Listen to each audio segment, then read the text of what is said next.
السيد محمد الجاوي اللي هو كان رفيق المرحوم لم يستطيع الحضور معنا اليوم، ولهذا كلفنا بقراءة كلمته الأخ الأستاذ الهاشمي عثمان فليتفضل مشكورا.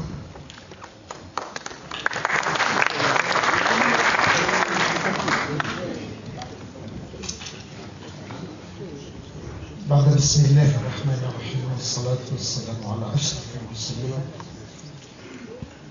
وفاء منا للمرحوم أقدم هذه الشهادة لرفيق له، وقد كتبها باللغة الأجنبية أستسمحكم، لكن حاولنا أن نتركها بلغتها لأنه عبر عن مشاعره. شهادة طويلة عنونها باللغة الفرنسية بكلمة Un parcours de lumière au service de l'Algérie. عبد الحميد ماهري Un parcours de lumière au service de l'Algérie. يقول صاحب الشهادة وهو الأستاذ محمد الجاوي المعروف: J'ai connu Si Abd el-Hamid en 1958 au Caire. Notre première rencontre eut lieu dans son bureau dans l'immeuble de Moudiriyet al-Tahrir de l'Algérie combattante.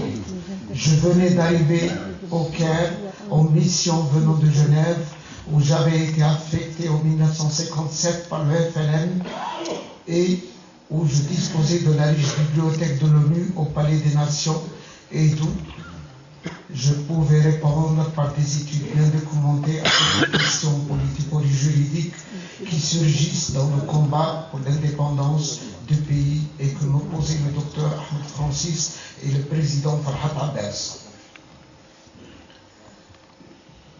C'est là que j'ai découvert Si Abd el-Hamid, dont on m'avait, à juste titre, dont on m'avait parlé, et à juste titre, j'ai découvert son calme, sa sagesse, son sang-froid et sa simplicité.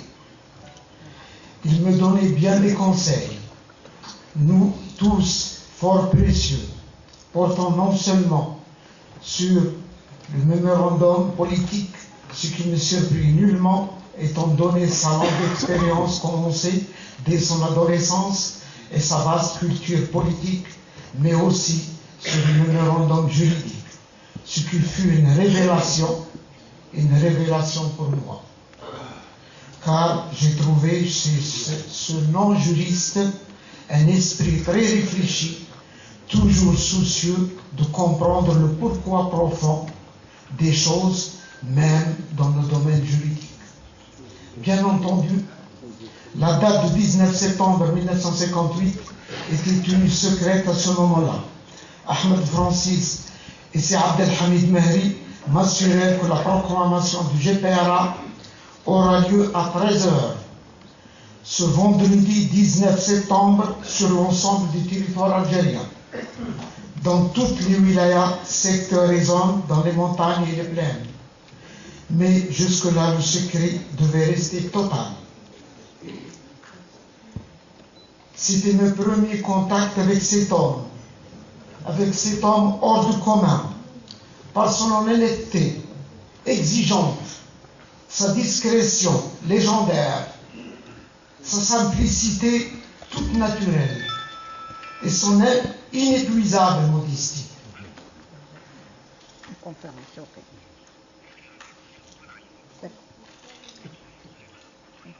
Si Abd el-Hamid mena dans ce cadre une opération spectaculaire en sa qualité de ministre des Affaires sociales.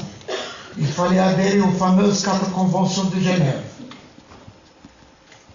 Mais dans le droit international, seuls les États entités pleinement souveraines ont le pouvoir de signer et de ratifier les traités internationaux. Or, les États occidentaux, à commencer par la Suisse, qui était dépositaire des 4 conventions, n'avaient pas reconnu le GPRA, ni considèrent la République algérienne comme indépendante. Que faire? Si Abd el-Hamid me mobilisa pleinement, et je me souviens encore des longues heures de discussion avec lui sur des points juridiques qui ne paraissaient nullement le rebuter tellement sa curiosité intellectuelle était en éveil.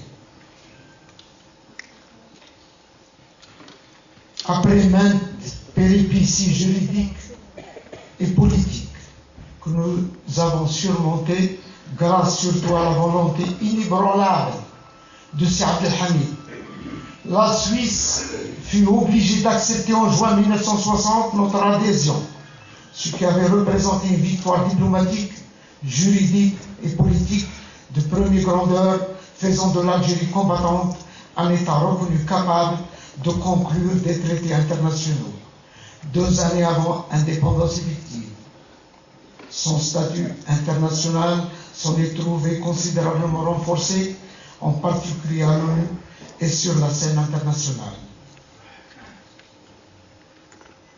Les analyses de Sir Abdelhamid dans tous les domaines comportaient toujours notre bien personnel de sagesse, cette note bien personnelle de sagesse et de mesure.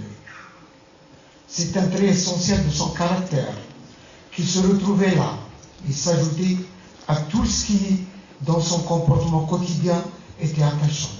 Aussi loin que je remonte dans mes souvenirs, je n'ai jamais vu Sir Abdelhamid critiquer une personne, ni détestable soit-elle.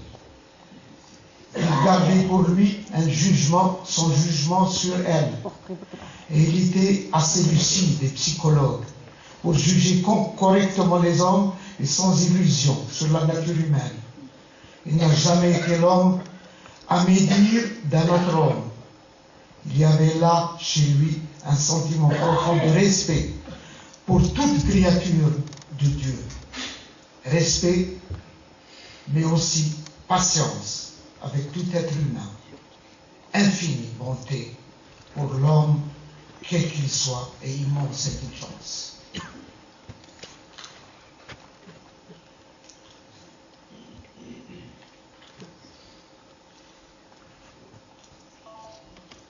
Sir Abdelhamid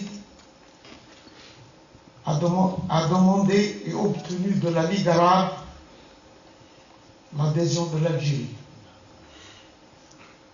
avec quelques militants algériens représentant le GPRA, dans diverses capitales du monde, puissent obtenir une sorte de couverture diplomatique. L'un des traits marquants de Abdelhamid Mehri était son honnêteté et sa fidélité. Au sein du FLN puis du GPRA, la révolution algérienne avait accueilli à titre individuel et sans distinction d'anciens militants de PPA, MTLD, du LIDMA, des Oulama et du Parti communiste algérien. Sir Abdelhamid travaillait d'une manière égale avec tous. Il n'avait jamais eu l'esprit de clan. Il ne l'a jamais cultivé. Pour lui, la révolution algérienne était un creuset où se sont fondues toutes les sensibilités et toutes les tendances, d'où devaient émerger des hommes nouveaux, tendus tous ensemble vers un seul but, l'indépendance du pays.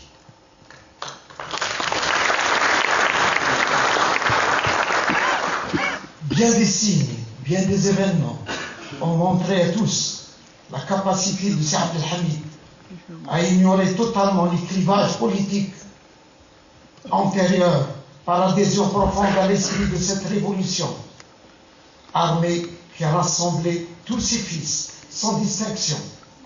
Sir Abdelhamid a sacralisé cet esprit révolutionnaire dans son comportement quotidien.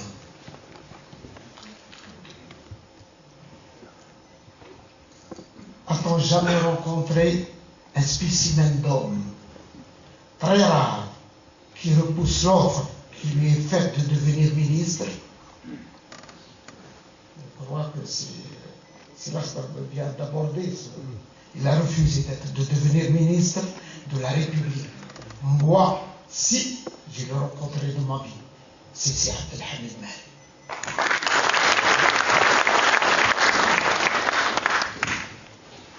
Sa réponse négative fut ferme.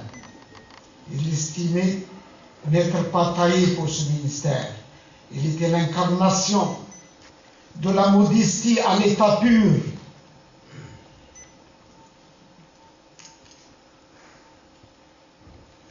J'aurais beaucoup d'événements à évoquer à l'occasion desquels Saad Abdelhamid joue un rôle positif, conforme à son tempérament.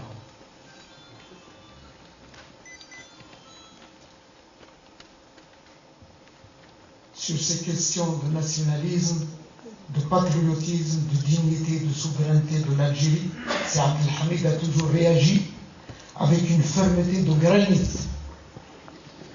plus impressionnante qu'elle était articulée avec tout le calme et la maîtrise de soi que l'on connaissait chez Saad Abdelhamid. Cela conférait une densité exceptionnelle à ses prises de position. Quant à l'indépendance de l'Algérie, il lui paraissait en jeu, il ne connaissait jamais le compromis.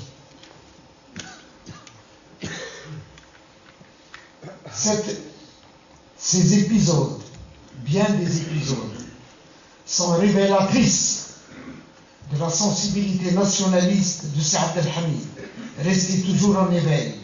L'Algérie était sa loi. L'Algérie était sa loi. Il savait la défendre en toutes circonstances.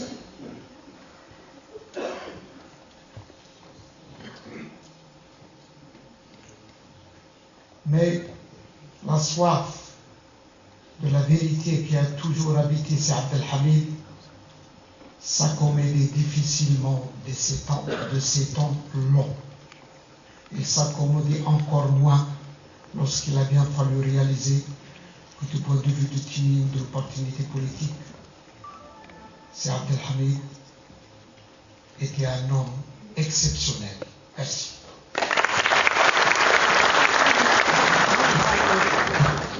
شكرا. في الحقيقة الكلمة تاع سي محمد بجاوي كانت طويلة وطويلة أكثر من هذا، فالسي الهاشمي اقتبس منها فقرات مقتطفات ورايحين أولا نترجمها إلى اللغة العربية حتى يمكن قراءتها كل المتمين، وكذلك توضع مع